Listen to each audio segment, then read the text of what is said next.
his fight, Ilia Topuria KOs Charles Oliveira. The night before, went out with his family and friends, celebrated a part of a training camp. They have literally no idea. And I'm tired of them asking the same goofy questions. But how's the weight? He was always a piece, you know what I mean? But people like, BJ Penn of the Daily Dose podcast, don't forget to like, subscribe, and share. See you next, buddy. Happy Monday. Thank you for tuning in to episode 18 of the Daily Dose podcast, sponsored by Jack Pack LLC, all organically grown cannabis right here in Albuquerque, New Mexico, as well as 1GM Construction. Tap in with them for all your roofing and construction needs. Let them know you heard it on the Daily Dose podcast for 10% off all services. Going to be a great episode today, guys. Obviously, Saturday, we had a great card as far as the UFC is concerned. Pretty good boxing card with that Jake Paul, Julio Cesar Chavez. Got a few current topics. Let's get right into it, guys. Obviously, last week I dropped my interview with your current BKFC light heavyweight champ, Josh D-Day Dyer. Make sure to check that out. This week I'll be having a two-part series with Cody Fair. He's an up-and-coming fighter on his way to the UFC, training out of Extreme Couture. I'll have one of those dropping today as well as Wednesday, so tune in and check those out, guys. Let's get right into it. UFC 317, ton of great fights. Like I said, these pay-per-view cards always deliver. It's just such an up and down when they give us these terrible fight nights. So Sadiq Dumas, he didn't make it to the card due to some ankle monitor issues. That was definitely a first. Shout outs to Terrence McKinney, had like a 40-second submission. That was beautiful. Gregory Rodriguez, man, he KO'd Jack Hermanson and then landed the most unnecessary follow-up shot ever.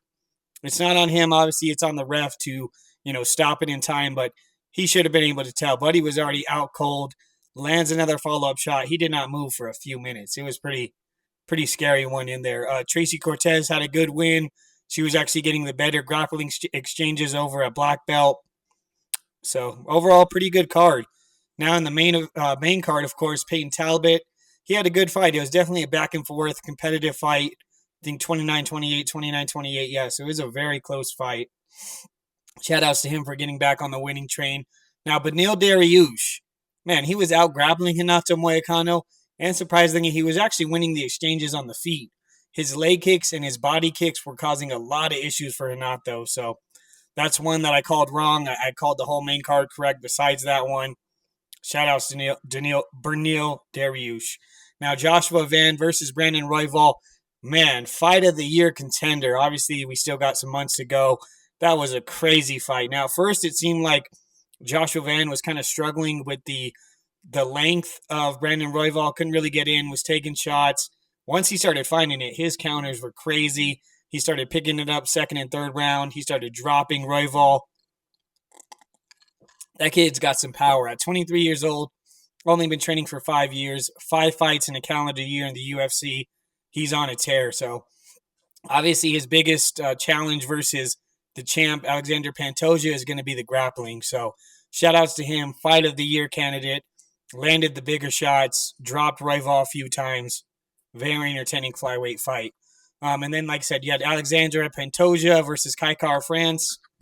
Pretty much how I thought it would go. I thought Pantoja controlled most of the fight. He's that guy at that division. Ended up getting a rear naked choke. Pretty dominant performance from him. Him against Joshua Van. Oh, man, I just don't know if we've seen enough from Joshua Van to necessarily call it. He might be able to handle it, but I don't know if he can handle those grappling exchanges. So it'll be interesting to see. In the main event, this guy celebrated the night before his fight. Ilia Topuria KOs Charles Oliveira. The night before, went out with his family and friends, celebrated the victory, called the first round stoppage. I mean, this guy is just on another level. But really what a lot of people don't understand is as MMA gets older and older and grows as a sport, there's going to be dominant guys like this that are just good everywhere. So if you didn't know, Topuria was a submission artist before coming to the UFC. Most of his wins were by submission. Obviously his run in the UFC, the last 3 fights, nothing but beautiful KOs. Alexander Volkanovski, Max Holloway, Charles Oliveira. I mean, he's got some dynamite in those hands. Charles has had plenty of wars. And you could see from the first clean shot that Topuria landed, was already giving Charles problem, was already bloodying him up. When he dropped him, he actually put him out with the right hand. And as he was falling, he caught him with the left hook. That was just a beautiful, beautiful performance. It's what he told us he was going to do. Can't really say anything else. He's just a beast. He's on fire. Conor congratulates him for winning his old titles. And the one thing that he has different than Conor is he's focused and he's dialed. Once Conor got too much money, checked all his internal boxes, as I've said before, he was already kind of out of there. So right now, today, Ilia probably beats the brakes off him, but at one time, who knows? As well, over the weekend, you had Jake Paul versus Julio Cesar Chavez Jr.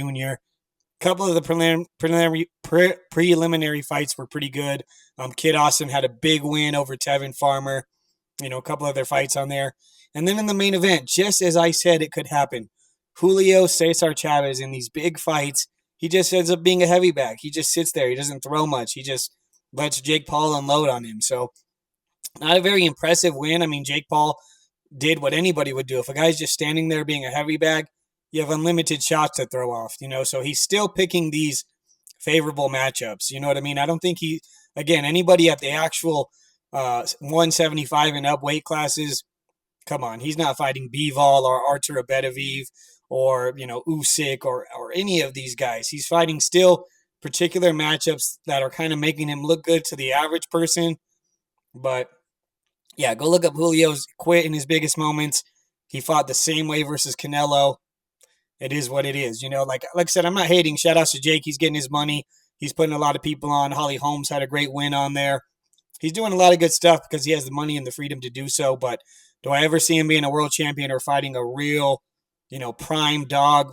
Absolutely not. But good fights overall for the weekend. This next weekend, there's no UFC fights. If there's some boxing fights, I couldn't tell you off the top of my head. So it'll be a little bit of a slower weekend.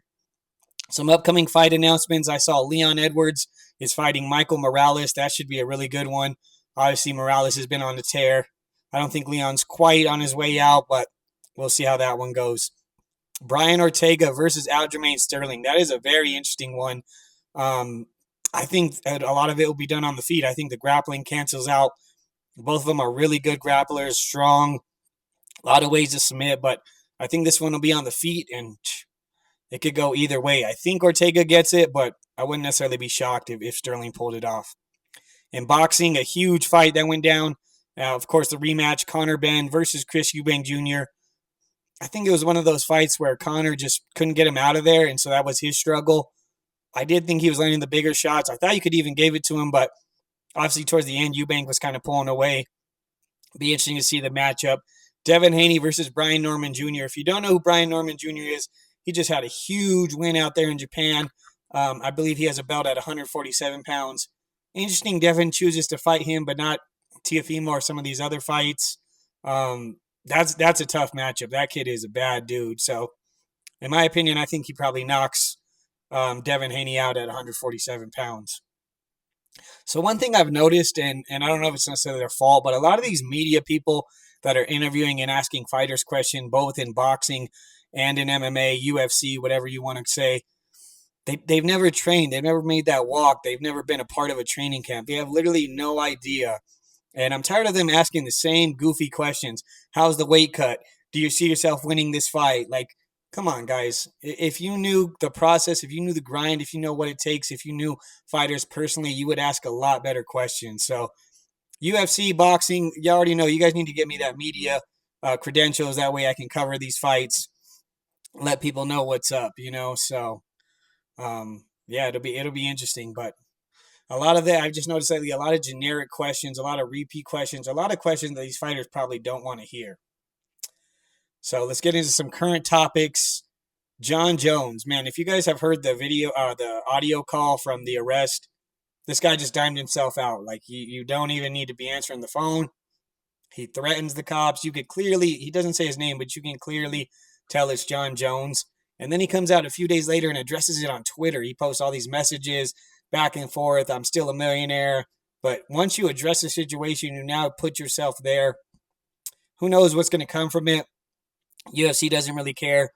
I truly think once he gets past it and he closes all these legal issues, I think he might step in one more time to fight Aspinall, maybe early next year, and then right off into the sunset. We'll see.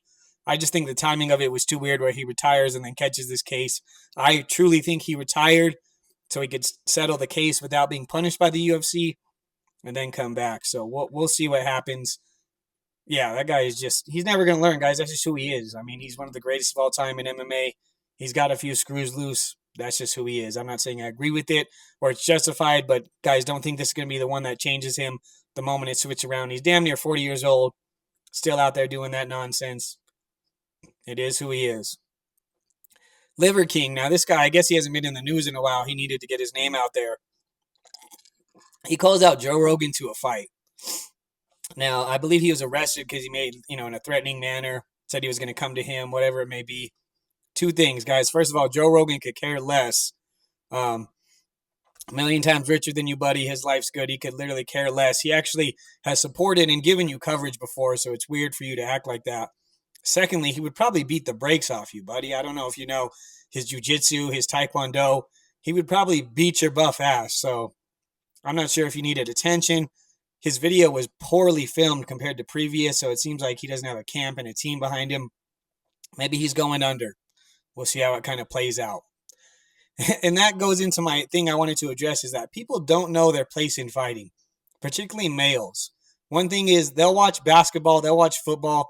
They would never challenge LeBron James to a one-on-one. They will never challenge Tom Brady to a throwing competition. They'll watch someone get submitted or knocked out or not go forward at the highest level in a UFC title fight and think they could do better. Guys, stop that. You know what I mean? Oh, I wouldn't have choked out. Oh, I would have knocked him out. I wouldn't just sit there. You would not do anything, buddy. So I don't know why men just think they're automatically buff and they're just born knowing how to fight. Just like basketball, just like a job, just like school, just like anything. To really understand and know how to fight, you must train and immerse yourself and learn from people that know how. You could be 20-0 in street fights, fighting nothing but bums. Literally means nothing. Go to a gym, you'll get your ass whooped immediately. So it's just something I see and I always tell people. I don't know why. Like, they'll never challenge any basketball player, football player, a track runner, whatever it may be, but they will think that they can beat a fighter because what? You've been in 3 fights? Stop it, buddy. It's ridiculous. Now, CTE. CTE is definitely a thing that happens from fighting. I think to the extent of it depends on how you train, how you fight, when you call your career. People like Phil Baroni, like BJ Penn, just Tony Ferguson, fighting too long and constantly getting beat, getting in these wars where you're losing blood, you're getting knocked out, this and that. Antonio Brown, when he took that huge hit in the NFL, he hasn't quite been the same. I'm not justifying any of these guys' actions, but CTE is real, guys. So next time you want to see that legend fight 7 times in a row, even when he keeps getting knocked out and this, that, and the third, just know you're taking away from his family, from his kids, from his life, because a fighter is always going to fight. It's really got to be up to the managers, the UFC and people. Guys, if someone has lost 4 times in a row, 3 of them being knockouts, they're an older fighter, don't say you want to see that guy fight. Let him ride off into the sunset. It's terrible to see. It really is. Some of these guys, like I said, yes, they might have some things wrong with them, but if they were normal and functioning and cool people before all these fights and all these losses, then I would say that's more so to CTE. People like Aaron Hernandez, who was a wild gang member his whole life, the CTE, of course, upped it, but he was always a piece. You know what I mean? But people like, BJ Penn, Tony Ferguson, these characters, he was a great fighter. I mean, it's really, really sad to see. Phil Baroni, like I said, I've been around him personally. He's a bit of a nut. So, I mean, I think that's a mix of drugs, CTE, and just him being a nut. So, just a weird thing. Wanted to put it in some perspective for you guys. So, this landscaper worker in North Carolina throws a huge mansion party at this big old mansion. He was supposed to be there to mow the grass. He knew the people out of town. He got into the house. He threw a huge party, went to jail for breaking and entering, didn't think he did anything wrong. Jesus, buddy, come on. People are just crazy, my boy. Of course you did something wrong, and those people were pissed when you threw a damn party at their house. You know what I mean? So police still can't find one last suspect from that Louisiana prison break. I think when they find him, they need to get some tips from him. I mean, this guy has been on the run for a minute. The last man standing. They don't have any leads. They think he grew his hair out to change his appearance. I'm like, man, this guy is like, catch me if you can. So maybe if y'all do catch him, get some pointers from him. Bring him on the team. Pretty good episode today, guys. Great fights on Saturday from the UFC, from boxing, some current topics. Pretty good week overall. I'm going to end it on the message of the week, of course. Most people want to skip the process, not knowing when you skip the steps, you miss the lessons. You got to go through the struggles, you got to go through the downfalls. You got to risk it all and make the mistake and come up short to learn from that, to push next time, to be even better, to go even harder. But no matter what, you cannot avoid the lessons, the losses, and the downfalls if you really, really want to make your mark and be something in this life. Thank you so much, guys, for tuning in to episode 18 of the Daily Dose podcast. Don't forget to like, subscribe, and share. See you next week.